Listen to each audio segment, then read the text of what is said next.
حضرت حذیفہ سے کسی نے کہا ایک دعوت میں کہ دیکھو یہاں جو ہے لقمہ گر گیا ہے، اس کو اٹھانا مت، حالانکہ رسول خدا صلی اللہ علیہ وسلم کا حکم تھا کہ جب لقمہ گر جائے تو سنت ادا کرو، یعنی اس کو اٹھا کے کھا لو، سرکاری نعمت ہے، اللہ کی طرف سے رزق ملتا ہے، رزق نہ ملے تو سارے مقرر متقرر بھول جائیں، تمام دنیا کا کاروبار ٹھپ ہو جائے، یہ روٹی ایسی چیز ہے، یہ رزق کی عزت کرو۔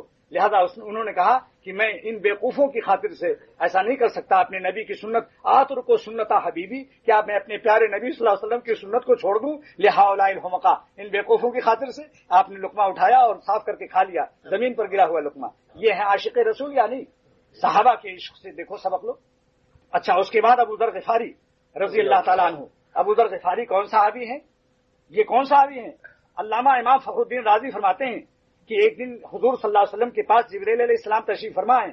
دیکھو سورہ اخلاص کی تفسیر امام فخر الدین رازی تفسیر کبیر پارہ نمبر 30 میں فرماتے ہیں رسول خدا صلی اللہ علیہ وسلم تشریف فرما ہیں، جبرائیل علیہ السلام آسمان سے آئے ہوئے ہیں، اچانک ابو ذر غفاری کو دیکھا کہ آ رہے ہیں۔ جبرائیل علیہ السلام نے فرمایا یا رسول اللہ صلی اللہ علیہ وسلم ھذا ابو ذر، یہ ابو ذر ہیں۔ حضور نے فرمایا کیا اے جبرائیل، کیا تم بھی ان کو جانتے ہو؟ تم تو آسمانوں کے رہنے والے ہو، کیا زمین پر رہنے والوں کو بھی جانتے ہو؟ آپ نے فرمایا کہ یا رسول اللہ صلی اللہ علیہ وسلم ھذا ابو ذر غفاری اشہر عندنا من شہرۃ عندکم، ان کی شہرت میرے آسمانوں پر زیادہ ہے جو شہرت ان کی مدینہ میں ہے، مدینے والے اتنا نہیں جانتے جتنا ان کو آسمان کے فرشتے جانتے ہیں۔ حضور صلی اللہ علیہ وسلم نے فرمایا بماذا نال هذه شرافتا، کس عمل کی برکت سے پایا ابو ذر غفاری نے اس عزت کو؟ جبرائیل علیہ السلام نے فرمایا کہ ان کے اندر دو ادا ہے جس سے کہ اللہ نے ان کو بہت پیار دیا ہے۔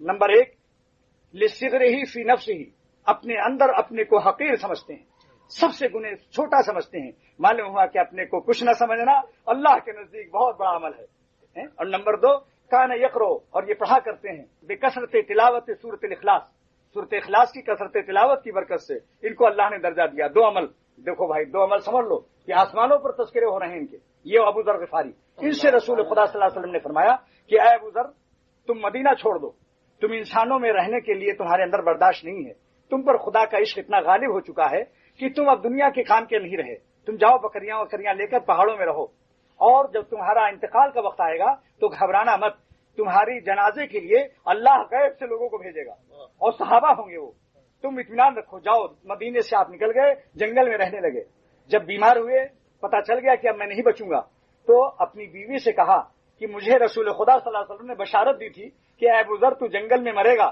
لیکن تیری نماز جنازہ اور کفن دفن کے لیے عالم غیب سے خدا بھیجے گا صحابہ کی جماعت کو، بے فکری سے رہنا، فکر نہ کرنا۔ لہذا جب مرنے کا وقت قریب ہوا تو اپنی بیوی سے کہا وہ بکرا جو بندھا ہوا ہے کاٹو، اس کو انتظام کرو کھانے کا، مہمان آنے والے ہیں۔ بیوی نے کہا ارے کہاں، یہاں جنگل میں کون مہمان آئے گا؟